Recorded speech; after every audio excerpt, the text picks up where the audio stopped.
Bonsoir mesdames, messieurs, nous sommes ici en direct sur Referee News pour votre émission de Coupe du Monde 2026 le mag avec les résultats d'hier soir jusqu'à ce soir. Les résultats, on verra évidemment tous en cette émission les résultats de cette Coupe du Monde 2026.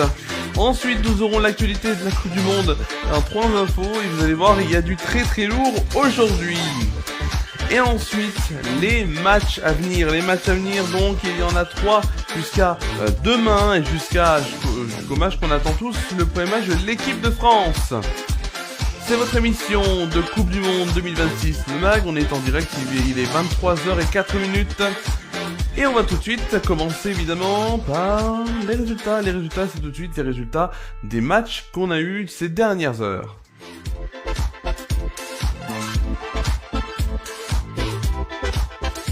Les matchs qu'on a eu ces dernières heures, regardez les résultats qui s'affichent sur votre écran. On va commencer par le match entre l'Allemagne et le Curaçao, c'était hier soir, hier même à 19h, ça a commencé à l'heure française.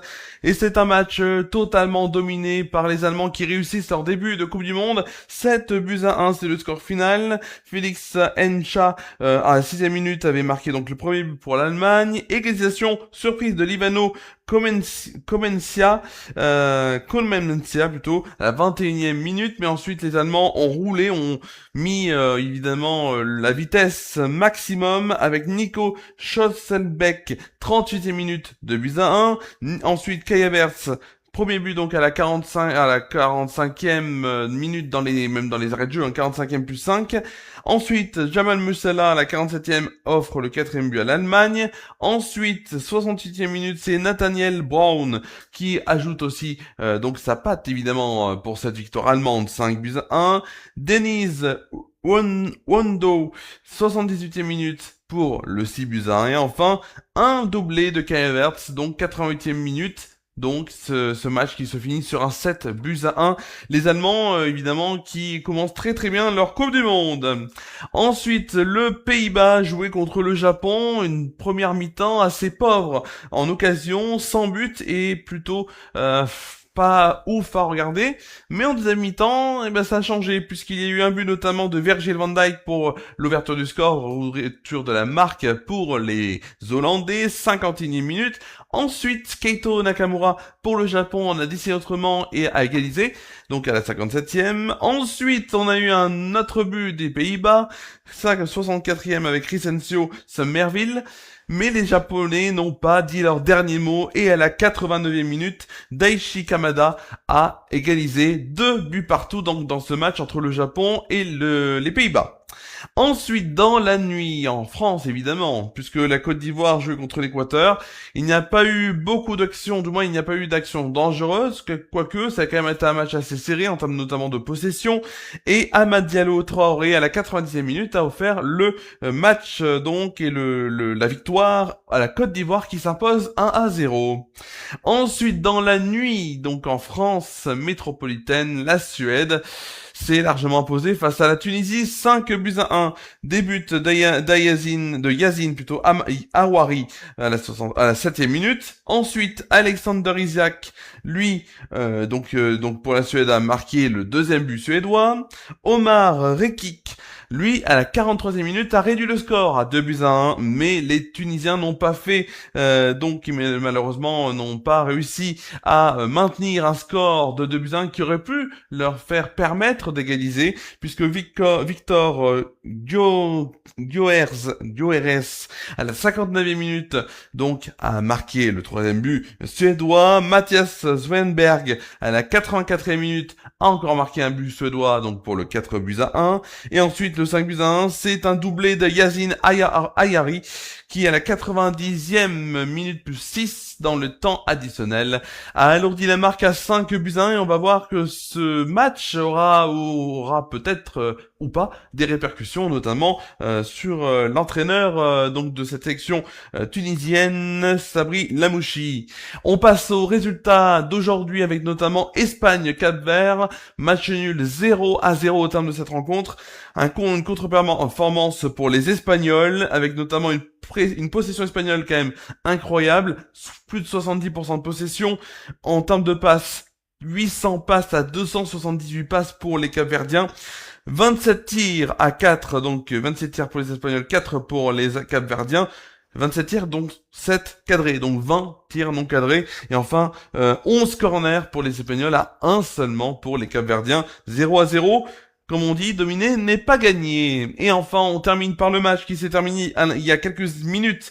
Un but partout entre le Belgique et l'Égypte. L'Égypte qui accroche les Belges. Et ce sont les Égyptiens qui se sont donc vraiment créé les plus bonnes occasions dès le début du match, et ils ont marqué les premiers grâce à Enam Achour à la 20e minute, le jeune égyptien qui a trompé donc Thibaut Courtois. Mais ensuite, malheureusement, les Égyptiens, alors ils ont eu un petit peu de mal, notamment dans la seconde période, première période à aller, seconde période a un petit peu de mal, même s'ils étaient quand même toujours bien présents.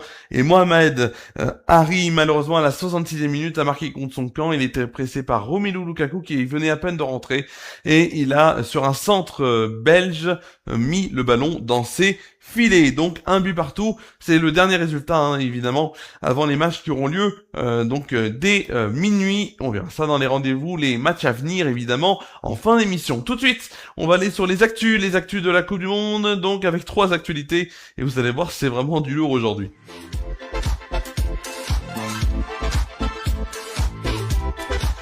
Et on va commencer par la première info donc tout de suite. Première info, évidemment, c'est assez incroyable ce qui se passe, notamment avec la sélection tunisienne, qui, je rappelle, a perdu leur premier match face à la Suède 5-1, on vient de l'entendre. Et à la suite de cela, la fédération tunisienne aurait décidé de limoger l'entraîneur Sami Lamouchi. Donc ils l'ont annoncé notamment sur Instagram il y a quelques heures de cela. Mais ils ont finalement supprimé leur poste quelques minutes plus tard. Reste à savoir s'il se passera quelque chose dans les prochaines heures ou pas, si Sabri Lamouchi restera donc l'entraîneur, le sélectionneur de cette sélection tunisienne qui jouera samedi. Ensuite, onde de choc en Espagne après le match nul. Ça, c'est notre info évidemment, onde de choc en Espagne après le match nul donc de l'Espagne face au Cap-Vert. Marca, notamment le quotidien Marca, évoque un désastre et une Espagne méconnaissable, dépourvue de talent et de ressources footballistiques. As, un autre quotidien espagnol, parle d'un naufrage et d'une section sans âme et impuissante. Et enfin, Mundo Deportivo qualifie ce match de catastrophe. Les Espagnols n'ont pas non plus tout perdu, mais il faudra se ressaisir dans leur second match. On le verra évidemment dans les prochains jours contre qui ils joueront.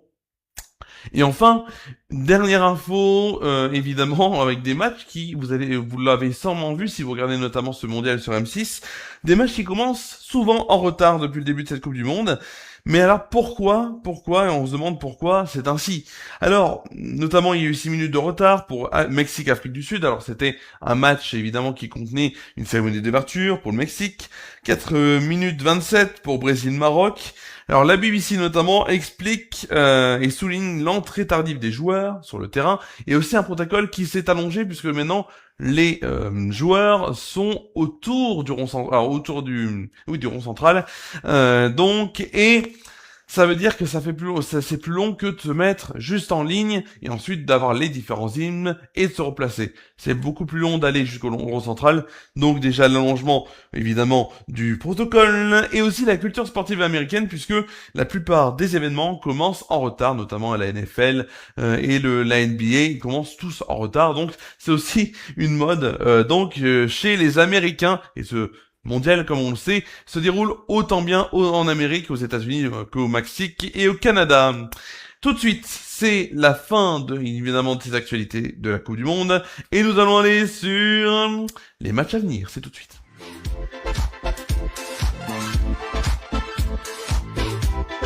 Avec ce beau ciel, ou du moins cette nuit, puisque évidemment on ne voit pas le ciel de là où on est. Alors, les matchs à venir, vous les voyez sur votre écran. On commence évidemment par tout à l'heure, minuit, maintenant, il est 23h13, et en plus on est en direct, donc c'est là où je vous dis qu'on est vraiment en direct, 23h13, dans 47 minutes va commencer le match entre l'Arabie Saoudite et l'Uruguay, ce sera sur M6 et sur beIN Sport 1, et c'est dans le groupe H. Ensuite, à 3h du matin, on aura dans le groupe G, seulement sur beIN Sport 1, Iran, Nouvelle-Zélande, et enfin, le match qu'on attend tous, en France, évidemment, France-Sénégal, 21h dans le groupe I, sur M6 et beIN Sport 1, donc, et on se retrouvera à la fin de celui-ci pour une nouvelle émission de Coupe du Monde 2026, le MAG. Je rappelle donc les matchs à venir. Dans le groupe H, à minuit, Arabie Saoudite, Uruguay sur M6 et beIN Sport 1. 3h du matin, groupe G, Iran, Nouvelle-Zélande sur beIN Sport 1. Et France, Sénégal, 21h sur M6 et beIN Sport 1. Donc ce sera évidemment demain à 21h. Merci à vous d'avoir suivi cette émission. Cette émission donc de Coupe du Monde, le MAG en direct sur Efira News, évidemment comme chaque émission de Coupe du Monde 2026 le MAG. On se retrouve demain, horaire un peu plus tardif qu'aujourd'hui, pas 23h mais 23h30. On suivra évidemment le match de l'équipe de France, puisqu'on en parlera dans cette émission. On parlera aussi des autres rencontres qui se sont déroulées entre temps, les 3 infos de la Coupe du Monde, les matchs à venir, et il y aura notamment des beaux matchs à venir notamment, et on reviendra mercredi aussi pour Coupe du Monde de MAG. C'est une émission qui est amenée à revenir en quotidienne. Merci à vous d'avoir suivi cette émission, bonne soirée à vous et à toutes et à tous.